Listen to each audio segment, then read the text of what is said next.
So we're looking for a shot, something like this. I have the M50 out on a ball head, not a fluid head, with an Arca Swiss mount. It is with the 12mm Rocket-On f2, but I'm at f2.8. As you can see, this is a fully manual lens. This is in photo mode. I have it leveled. As you can see, it's green, so that when I switch over to video, there's a crop in 4K with this camera, unfortunately. Some of the newer consumer APS-C Canon cameras do not have the crop, like the M6 Mark II does not have the 4K crop, but this is fine for what we need to do. Yeah, so I am at 4K, 23.98 frames per second, and I need to be at 1/50 for my shutter speed, because shutter speed is always twice the amount of the frame rate, and I can't choose like 1/48 of a second. It's 140 or 150, and 150 is closer than 140, so that's how we're doing it. And I am at ISO 200 because I want to compensate just a little bit for the f2.8 versus the f2, but I want to be able to not just have like a very small point of focus. As you can see, there is focus peaking on. I always go and zoom in just to make sure I am in focus, and I am. But focus peaking makes it easy on the go, because if it's yellow or red or whatever, then it is in focus.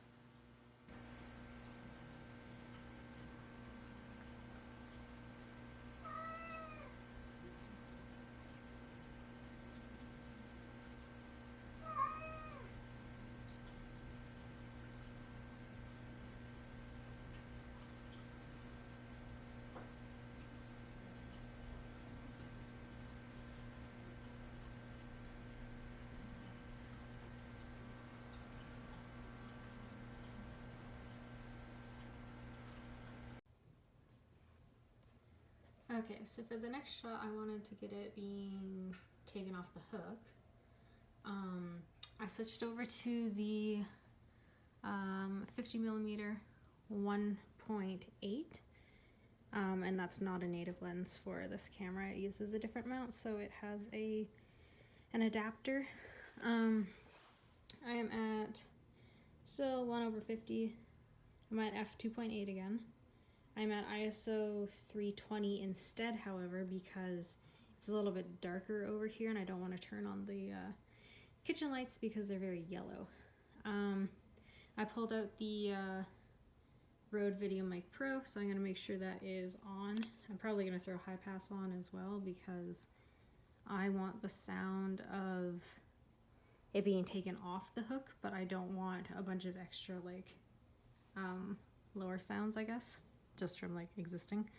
And it's plugged into the camera. I still need to set that, so let's go into the menu, and then sound recording manual.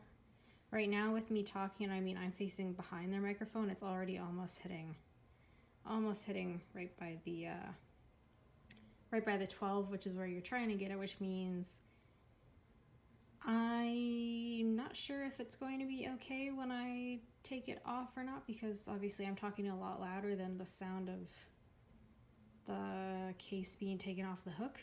But let's try it, and then I might come back and see, and then make a decision based on how that goes. Or I might do it like 3 different takes, one with a little bit lower, one with a little bit higher, and then one like this. But unfortunately with this camera, with the DSLR, because it's running Magic Lantern, I can see the audio levels all the time while recording video. But if I do this and then I exit out of the menu, as you can see, there is no recording level no matter which screen I'm on. You can see it on this screen technically, but then you can't see what it is, which I guess is fine because I'm on a tripod. It's not going to change or anything. Because the M50, which is this one, is a little bit older now. It came out in 2018. I got mine in 2019. They'll probably put out a magic lantern for this one as well, maybe, which would be nice because it removes Canon's rules, I guess, for what the camera is capable of, because the camera is capable of more than what the Canon software says it is. And then Magic Lantern removes the like set rules saying that, oh, you can't see the sound, whatever, when the actual viewfinder is open, blah, blah, blah, you know. Okay, but let's try this, and I'm going to flip the screen so I can kind of watch. Yeah. Okay.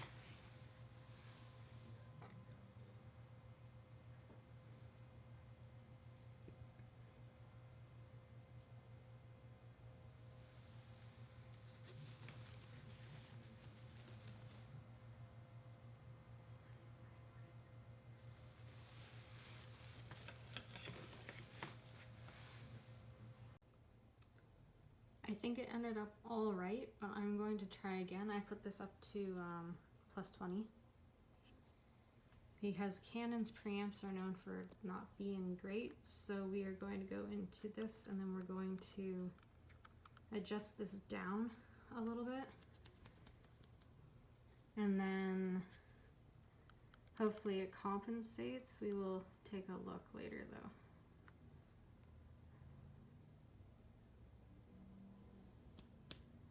Okay, I'm hoping that's okay. It's about where it was before putting the plus 20. Okay, and then let's do it again.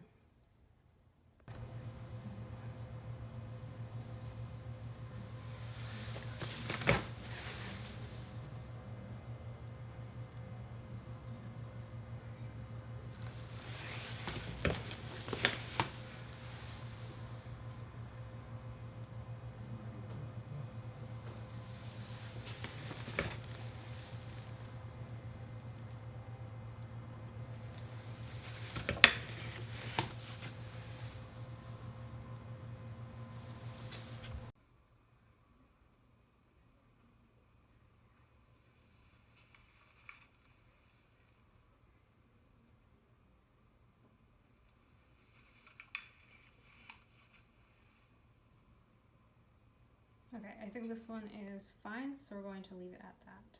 And then we can continue. I've got the next shot set up. We're still in 4K. Yep, still 4K. I had to switch it to manual because this is a native lens, my only native lens for this camera that has autofocus. So we're doing the top down. It's not exactly top down. I don't have a T-stand, so if I put it any further, the legs are going to end up in the shot, but I think this is close enough. So I put up some card to bounce the light a little bit because it's kind of dark, like without this. You can see there's a big shadow there, so I put this here and it's going to bounce some light back, which will hopefully make it look a little bit more even. But we are looking for a shot, something like this. I realize I could just take it on my phone, but I want to try it with completely the M50. So, yeah, and we are at, this is a zoom lens. I'm not sure what we are at right now.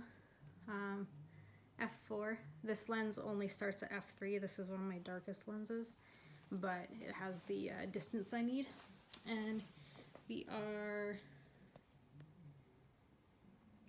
it looks like F22-ish, something like that. So yeah, let's see how this goes.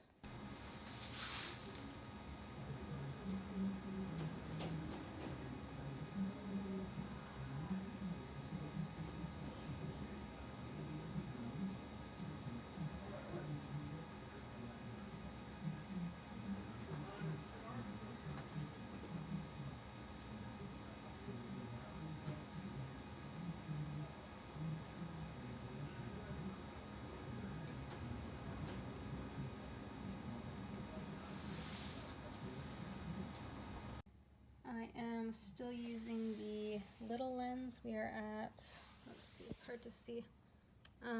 Still about 24, but I might change that just a little. No, let's see. Something like that maybe. My battery is about to die. Maybe I can still get this shot. So I'm gonna turn this off temporarily. Oh, did it go? No. Okay, turn this off temporarily. I still have the Rode VideoMic Pro there. I am trying to get the zipper. And of course I kind of tried to make it look straight, and I zoomed in to verify that everything is in focus and it's extremely sharp. Still f3.5, that's the lowest this can go. And still 4K, of course. And 1/50 for the shutter speed. Well, the battery died, so I switched that out super quick. I also forgot to mention we're on a different tripod right now. We're on the Pedco UltraPod 3, which is a tabletop tripod, and I have a Arca Swiss mount on this as well because I keep an Arca Swiss plate on this. So, yeah. Anyways, let's try the zipper thing. I'm going to put the zipper, like not have it fully unzippered. I'm going to put it like just out of the frame so that there isn't a bunch of extra time. Maybe a little bit further. I need to be careful with this because we are f3.5, so the depth of field is pretty large compared to the other lenses. However, it's still very small, and this is taking up a lot of the frame. So a simple movement back or forth could put everything out of focus, but we will see what happens.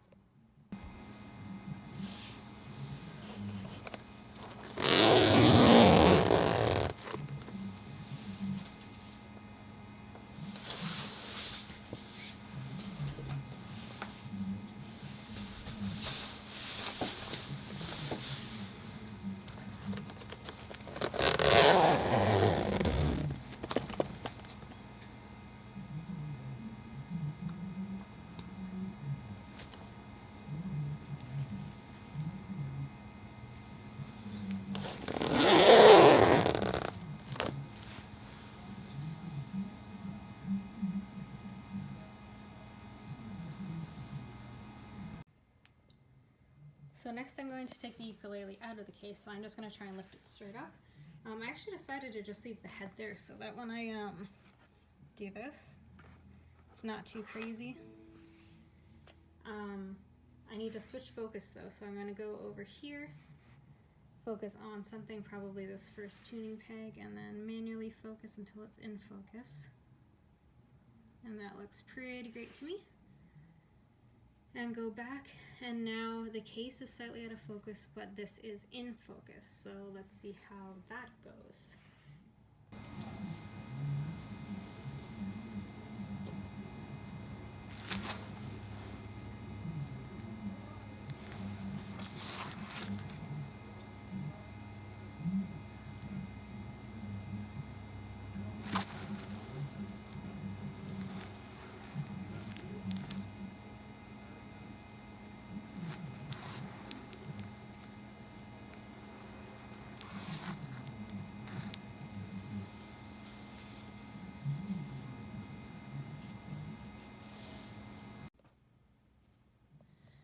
So the next shot I'm trying to get is this overhead kind of thing, right?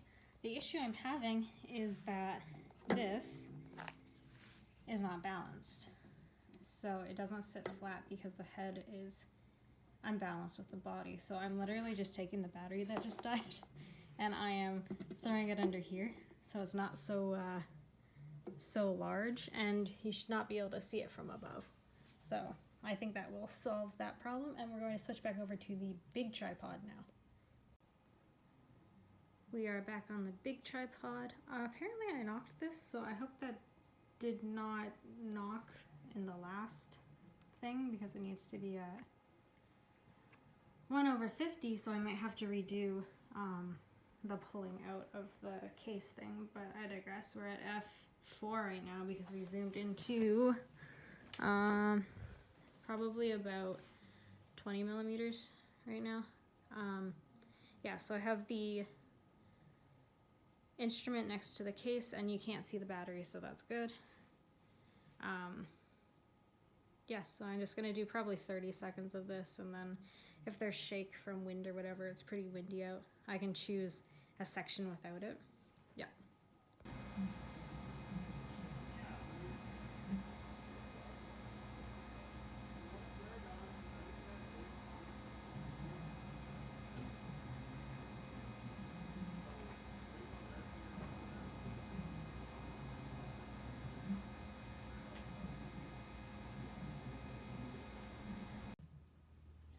So we're back on the small tripod for the tuning thing, but I use my phone to tune. So I'm just going to quickly go over everything.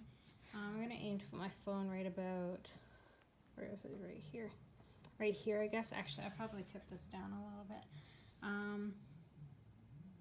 Yeah, I can't give you the settings or anything right now, but we'll come back after and I can give you the settings.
Okay, so I took both the tuning shots at the same time because I might as well. Everything was already in tune, but I put my G out of tune slightly so that I can show that I'm adjusting for the G, whatever, blah, blah, blah. But then I also did the GCEA tuning just because it was there and I might as well keep it in the same framing, I guess. I also switched the Rode microphone around because the ukulele is right here. There's no point of it pointing to my phone because my phone's not the thing that's making noise. So you don't always have to put it on the hot shoe facing the other way. Sometimes it's totally fine to flip it around. But I will need it back this way for the like G tuning, essentially. And then like the full GCEA, I'm probably gonna switch back to the big tripod for this. Yeah. Yep. Okay, so now the camera's facing towards me, which is different because I'm going to be tuning, right? So I'm going to set it about like this, which means I need to be definitely using the magnifier. That's not the tuning peg we're looking at. This is a little bit easier with someone else, but I do not have anyone else to do this with, so let's get this framed first, I guess. Something like this, and then, oops, and then this, and then this, and it looks like we're pretty okay, I think. So this is the peg we're looking at? No, it's not. This is the peg we're looking at. This one right here. Sorry, it's really hard to do this at the same time. So we are in focus, and let's do that really quick.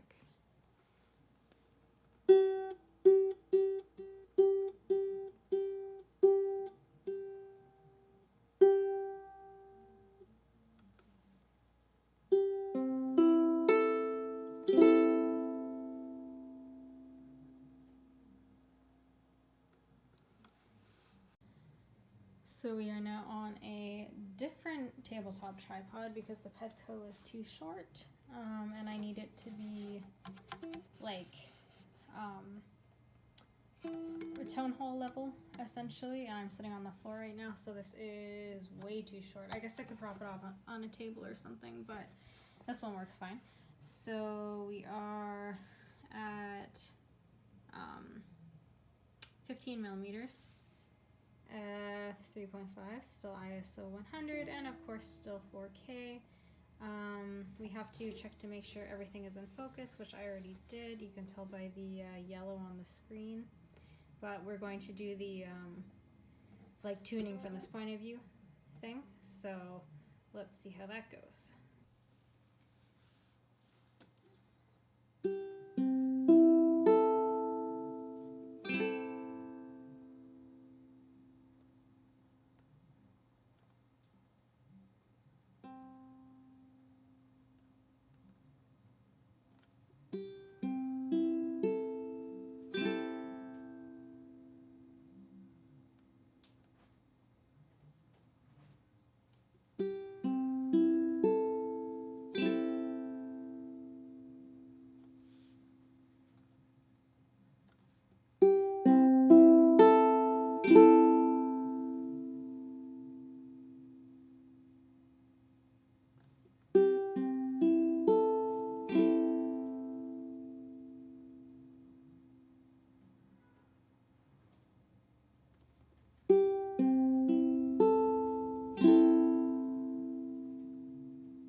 So we have the SD card plugged in. I have to teach a student in about an hour, and my phone was almost dead. And I didn't want to get into the actual recording because it's kind of loud right now, so I'm going to do that in a little bit. So I figured we could transfer over what I have done so far. So SD card, and then I have a hard drive that I use specifically for my camera backup. So I'm going to put it on there. I don't want to put anything onto my laptop itself because these files are large. So we have, I don't know how many files are there, but let's see how big that is. So we have 10 files, and it is, oh, it didn't transfer. So we have, oh no, shoot, there we go.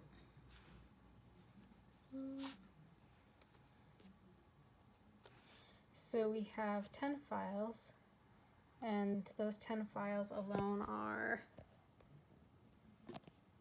6.19 gigabytes, so very large. And remember, these are 4K as well, 24 frames per second, so it'd be even more if it was like 60 frames per second or something, but this camera does not have the ability to do that. I think the other one, no, the other one does not either. Yeah, so, and that's not even including the theoretical, like, I'm only partway through my storyboard, right? I still have to put everything away, and I have to actually record the song, so it's a lot of data. So I figure I might as well do the metadata for this stuff, and then I can continue recording after my private lesson. So usually I work off of the SD card, but that's not good, don't do that. I'm going to work off of the hard drive instead, because I just transfer things over, and that should go faster because it reads a lot faster than the SD card. So I am in Final Cut Pro right now, and I am going to import everything that we have. And I'm also creating proxy media because my camera is, or my laptop is a 2015 MacBook Pro, so it's pretty old. So proxy is essentially a like lower quality video that the program renders so that you can switch to proxy, see how everything works, and then when you export it, you can switch it back to the optimized or original media. It just gives it a better workflow because it's not processing like full 4K videos the entire time you're editing. It's processing something much lower, and then later it will change all the changes you made to the proxy videos and add them to the 4K, blah, blah, blah. Okay, so it's a little bit later. I did some very, very quick cuts. All of that recording was for literally, what, 50 seconds of video? It takes a long time. It just is what it is. But, I guess we'll do a little bit of a preview. So this is what we're seeing. Oh yeah, let me explain this. So I put in for this first clip, like I had said on the storyboard, I wanted it to zoom in. So what I did is I put a keyframe at the beginning for 100% scale, and then just before the end I put it at 109%, so you can see it zooms in over time just a little bit, and I'm going to do the reverse at the end so that it's zooming back out a little bit. I might just use this exact clip, honestly, when putting it back, because I think I put, like, I think I took double clips of everything. So there's a clip of me putting the ukulele back on the hook, and then, yeah, I could probably reuse this stuff. We'll see what happens, or if I have to reshoot it or not. But okay, really quick preview of what we are seeing so far.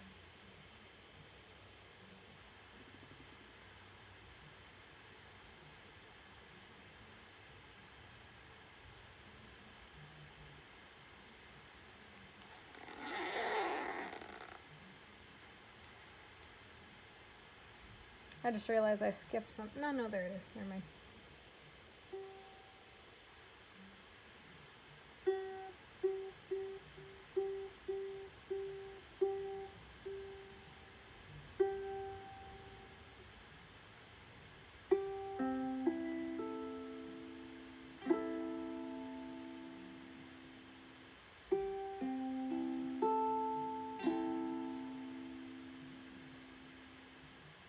And that's all. Again, 50 seconds of video for all of that work. It takes a long time.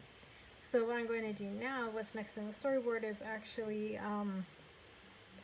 the beginning of the song, but we have to take that later because it needs to be in the same light as what I do the actual song in. I don't want it to be like, you know, bright midday sun and then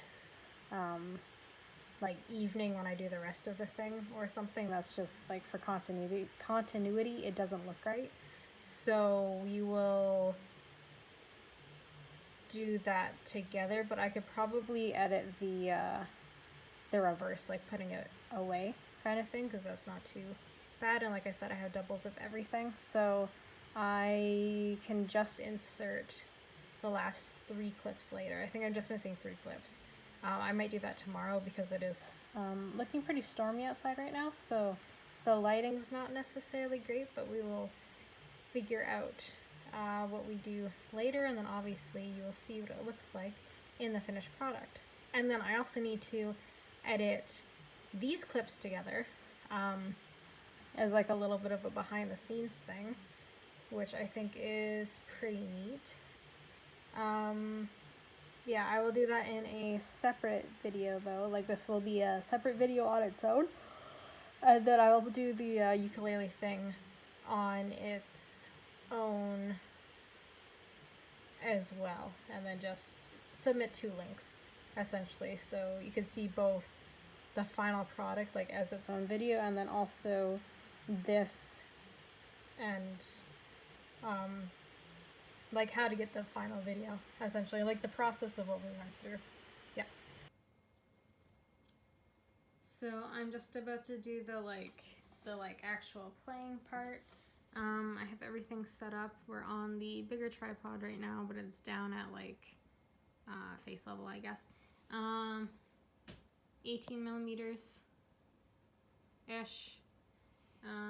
Still 4K, f3.5, I went over 50, and then ISO 100, nice and in focus. Yep.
So I just also did the like just the little fretboard shot, and then also the like the strumming shot as well. Exact same setup as the previous shot.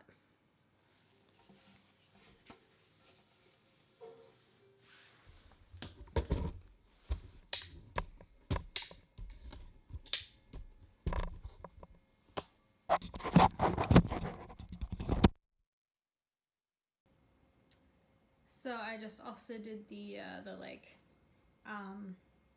just the little fretboard shot, and then also the like the strumming shot as well. Exact same setup as the previous shot. Just those last two videos, because they were so long, is 7.52 gigabytes. Like the actual playing video I think is like 4.5 minutes long. And then I did the like fretboard and the strumming, the two separate shots. I did stop the video between moving the camera for that one, just because I was like, I wanted to stay right in the same spot, so I just moved it over slightly and repositioned it. But yeah, so that's very large files. Again, 4K, 24 frames per second, but still. So I had to redo the like actual playing part, because when I brought it onto my computer, it turns out the it wasn't clipping, but the audio was almost shaking, and it was noticeable enough that I did not really approve. So I re-recorded it. I'm losing sunlight, so I'm mildly worried, because it's not the brightest over here, and then with the ukulele, that's quite dark. I'm hoping that it's light enough that I can either bring it up in Final Cut Pro, but of course it'll introduce noise, but I don't know what's worth having a little bit of noise or having like poor audio. I think audio is more important than video. Yeah, so we will see how that goes, I guess. And I'm at f3.5. That's why I'm hesitant about lenses like this. I guess I could switch to the f2 12 millimeter and then just bring it like really close, because this is at 15 millimeters. So theoretically it would do the same job, but there's going to be more distortion, because that's like 3 millimeters doesn't sound like a lot, but in terms of wide angles, 3 millimeters is a very large difference. Yeah.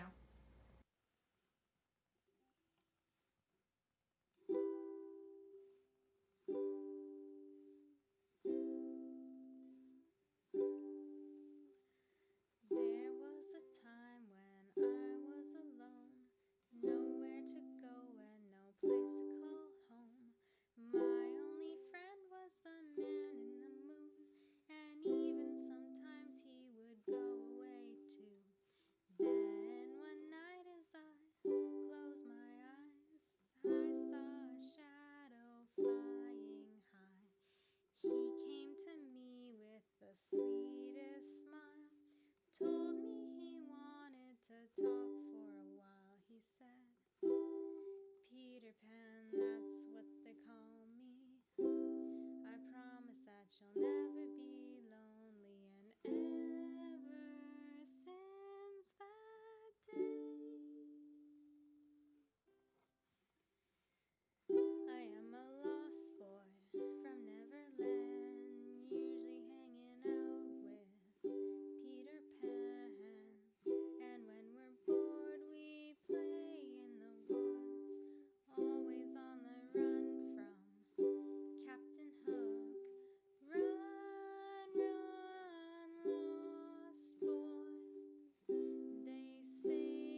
that new playing file all by itself is 5.1 gigabytes, and it's like 5 minutes long, literally a gigabyte per minute.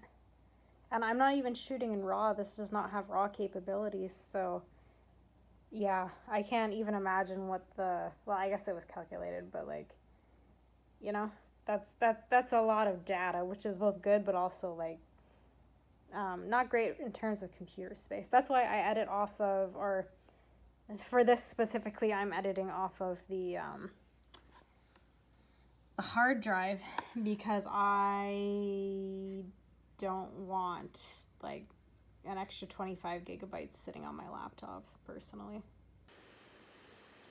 Okay, so I looked it over and it looks pretty good. So what I did was, like, right at the end, I have it fade out and then fade back in for the cleanup thing.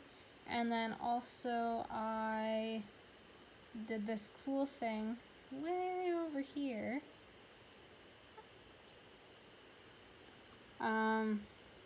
Where I mostly lined up this. I took the audio track from the like main playing thing, and then I cut it and I faded it out at the end to overlap slightly with a little bit of extra audio track right into the playing. So what happens is the first two chords you can see here, and then the next chords are like the strumming only, and then it goes into like the full kind of thing.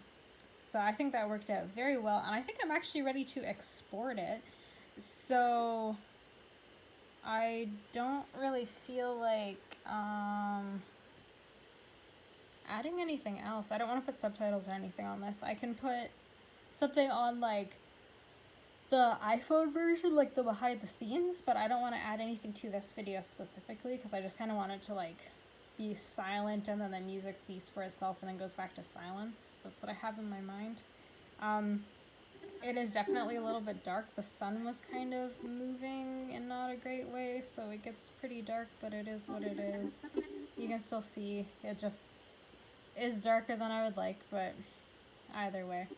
So to export it, I am doing, oops, yeah, see, I had it set to proxy, so I'm going to set it to, optimized, so it's doing the actual 4K. And then I am going to export it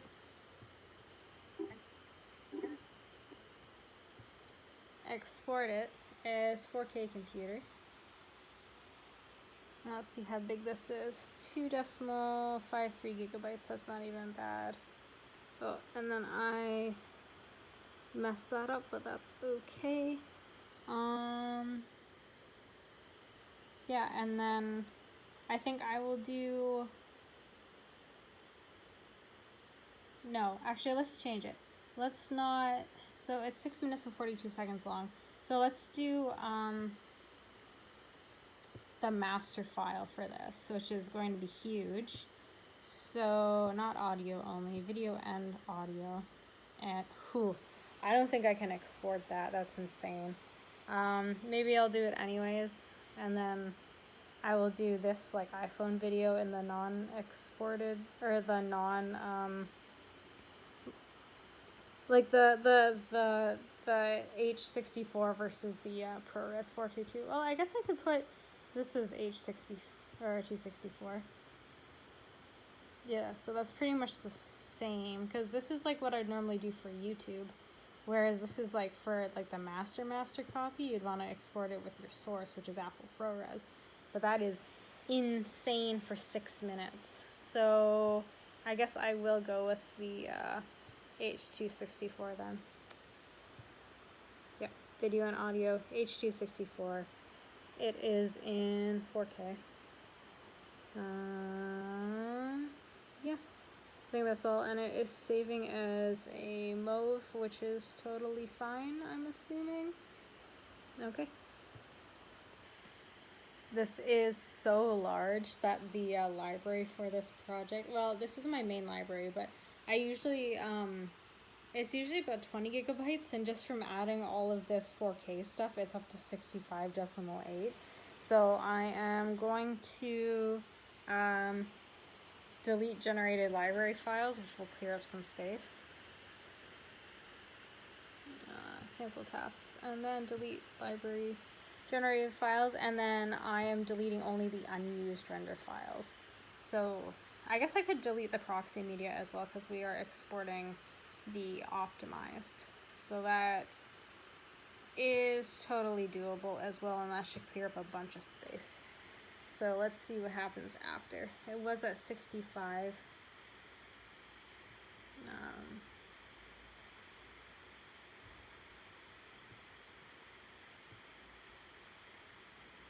Yeah, 38.5. So it just went like cut in half just from that almost, which is insane. But now I can export it. I think I'm actually going to export it to the hard drive and not to my computer, because my computer doesn't have that much storage. So yeah. Apparently I just didn't update after that. So it did successfully export in 4K. I uploaded it to YouTube. So it is up on my channel. I have it unlisted, but I have the, and I'm going to unlist the iPhone video as well. But I have the link attached to the video file in the, like, my assignments folder. So that's there. Yeah, I guess that's it. That's all. I hope whoever is watching enjoyed my little behind the scenes thing. So, yeah.